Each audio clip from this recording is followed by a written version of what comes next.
I'm Tia O'Brien. I want to tell you a story about my mysterious Turkish grandmother. Both of my Turkish grandparents were revolutionary journalists, but for some reason, history brushes over my grandmother, Sabiha Sertel, and relatives are afraid to talk about her. So I set out to find someone who could tell me what happened.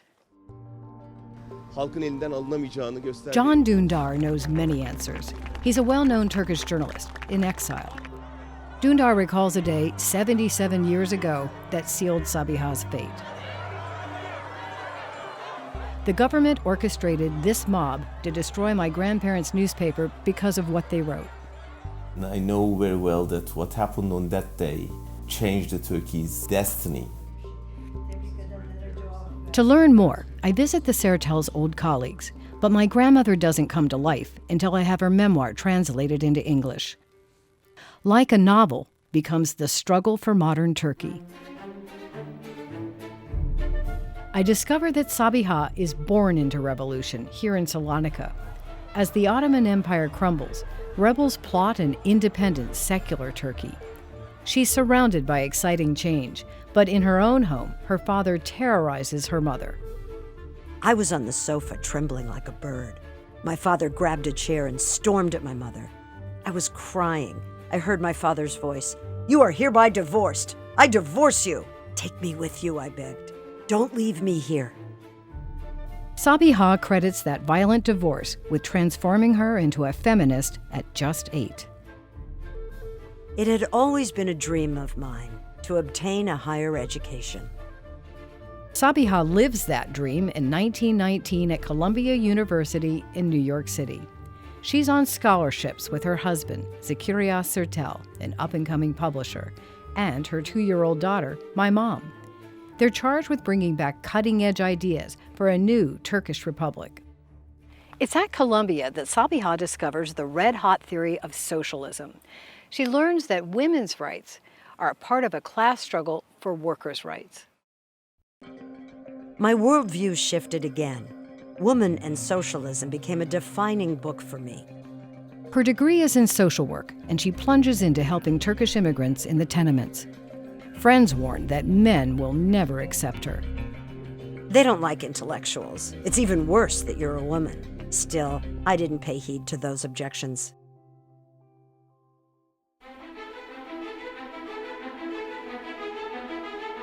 Back home, the Sertels shake up journalism with this American-style magazine, Resimliai. It's packed with pictures to interest the illiterate in reading and democracy. Inside, the articles are just as provocative. Within months, Zakaria is imprisoned, and Sabiha steps in to save the publication, but she's torn as a working mother. I left the house at 8 in the morning. I didn't even see my children's faces, except on Sundays. She's calling for things such as maternity leave, the right to an abortion, all of the things that would allow women to actually use the political rights that they were granted. Resimliai pushes so hard for political change that its backers pull out and it shuts down in 1931. But that's not the end.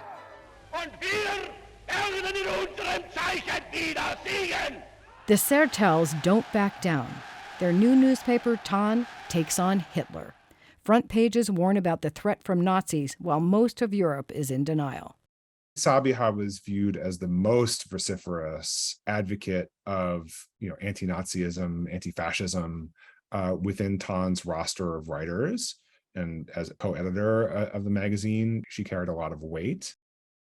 Hitler's aide, Goebbels, is so enraged that he threatens to cut out Sabiha's tongue. The Turkish government also isn't happy. It fears that Tan will jeopardize its friendly relations with Germany. Then suddenly, Ataturk's death upends Turkish politics. Among the scenes I witnessed from the minaret that day was the sight of people standing on their balconies, peering out of their windows, perched on top of the walls. These sobs never let up. An entire nation wept. Tomorrow, Tuesday, will be treated as Victory in Europe Day. Democracy's triumph in World War II emboldens my grandparents. Zakaria is almost 90 when he recalls what happened. We were writing articles in the paper, demanding the abolition of the single-party, single-leader system, and requesting that dictatorship should be put an end to. The government uses a competing newspaper to incite a riot against my grandparents. The headline, "Rise up, O people."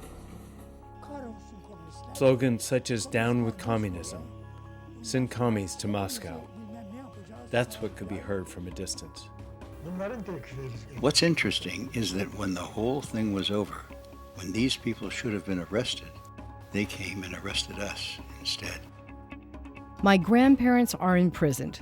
Their trial is packed with outraged supporters. Although their conviction is overturned, they can't work. We were under constant surveillance day and night.